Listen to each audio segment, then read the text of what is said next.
घमंडी और अत्याचार करने वाली सास। प्रिया नाम की एक बहुत ही सीधी और भोली लड़की थी जिसने अपनी ग्रेजुएशन की पढ़ाई पूरी कर ली थी। ग्रेजुएशन की पढ़ाई करने के बाद प्रिया की शादी एक ऐसे घर में हुई जहां उसकी सास कोई जल्लाद या कसाई से कम भी नहीं थी। सुनो तो प्रिया बहू, अरे फटाफट अपने हाथों को तो चलाओ। अरे ऐसे ही धीरे धीरे काम करते रहोगे तो तुम्हें शाम हो जाएगी और घर की इतनी सफाई करनी है। हाथों को तुम धीरे धीरे ऐसे चला रही हो जैसे तुम्हारे हाथों में मेहंदी लगी हो। अरे कोई नई नवेली दुल्हन थोड़ा ना हो तुम।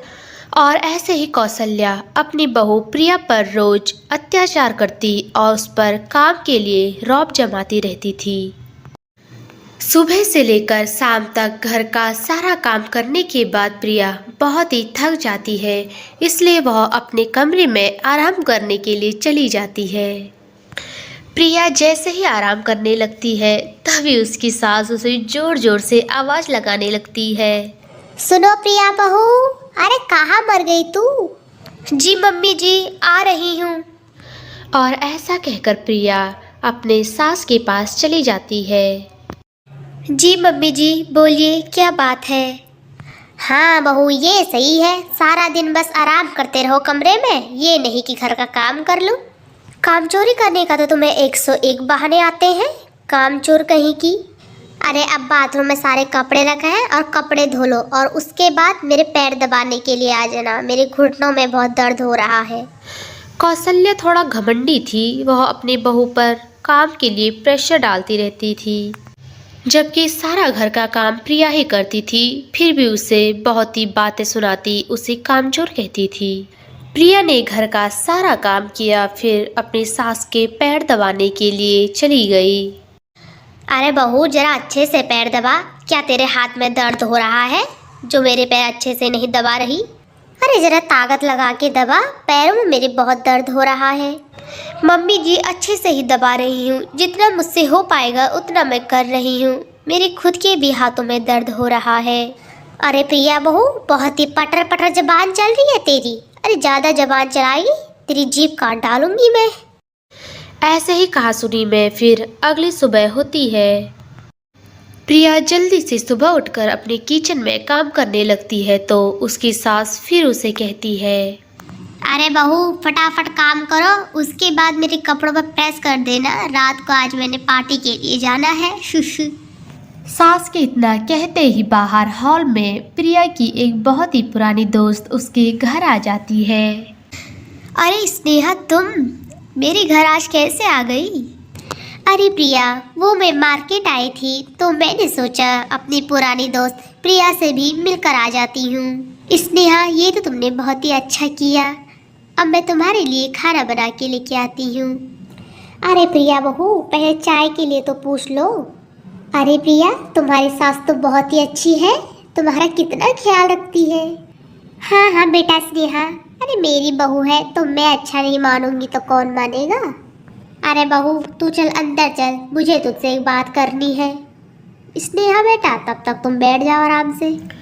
ऐसा बोलकर कौशल्या अपनी बहू को अंदर ले जाती है और कहती है, अरे बहू, क्या तुम्हारे मायके वालों ने यहाँ होटल खोल रखा है या फिर राशन भर रखा है जो कोई भी आए बस उन्हें खाना खिलाए? बेचारी प्रिया अब कर भी क्या सकती थी। वह अपनी सहेली को अपनी बातों में उलझाकर अपने कमरे में ले गई और कहा, स्नेहा, मेरी सास बहुत ही गंदी है, वो मुझ पर रोज अत्याचार करती है, कभी कभी तो मुझे मारती भी है। मैं चाहे घर का कितना भी काम कर लूं, बस वो मुझे बात सुनाती रहती है। अरे प्रिया, मुझे तो लगा तुम्हारी सास बहुत ही अच्छी है, तो फिर तुम चुप क्यों हो? पुलिस में कंप्लेंट क्यों नहीं करती? अरे नहीं नहीं स्नेहा, ऐसा मत करना, वो मेरी सास है चाहे जो भी है। थोड़ी ही देर बाद स्नेहा अब अपने घर को चली गई और प्रिया भी अपने किचन में काम करने के लिए आ गई। अरे वाह वाह वाह, हो गई सहेलियों से गपशप, तो अब घर का सारा काम करो। और वैसे भी आज घर में कुछ मेहमान आने वाले हैं, इसलिए 5-6 प्रकार के भोजन बनाओ। बहू, खाना अच्छा बनना चाहिए वरना तुम्हारी खैर नहीं। अरे हमारी नाक मत काटने देना मेहमानों के सामने। जी मम्मी जी, मैं कर रही हूँ, मैं खाना बनाने की तैयारी करती हूँ।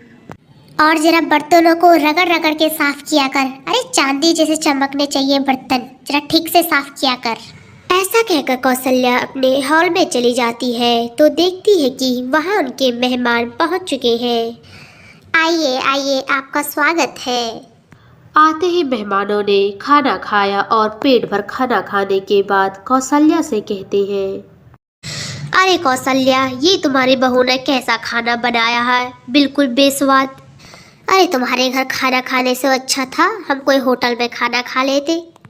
तुम्हारी बहू ने इतना गंदा खाना बनाया है जिसे हमने आज तक कभी खाया तक नहीं। कौशल्या से ऐसा कहने के बाद मेहमान अपने घर को चले जाते हैं और उसके बाद कौशल्या अपनी बहू से कहती है, अरे बहू, ये तुमने कैसा खाना बनवाया? तुमने तो मेरी नाक कटवा दी मेहमानों के सामने। अरे कैसी बहू ब्याह के लाई मैं, जिसे ना खाना बनाना आता है अच्छे से और ना ही वो कुछ काम करती है, बस सारा दिन काम चोरी करती रहती है जब देखो। कौशल्या ने अपनी बहू पर अत्याचार करना शुरू कर दिया। उसने अपनी बहू का हाथ जला दिया और मेहमानों के जाने के बाद कौशल्या ने बेचारी प्रिया को बहुत मारा, उसे लातों से मारा, उसके बाल खींचे।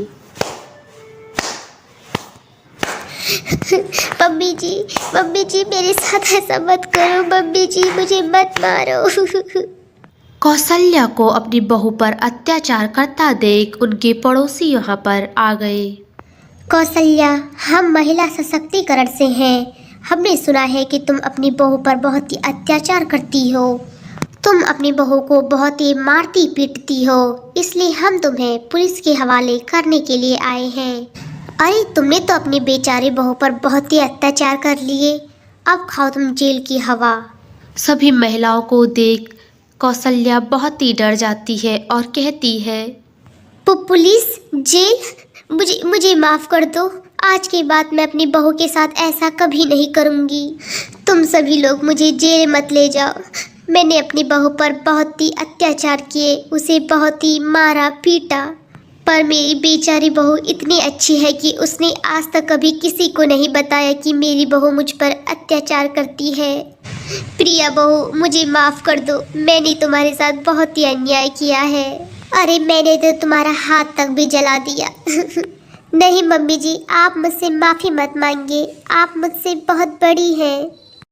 अरे प्रिया बहू, ये तो तुम्हारा उपकार है जो तुम मुझे माफ़ कर रही हो।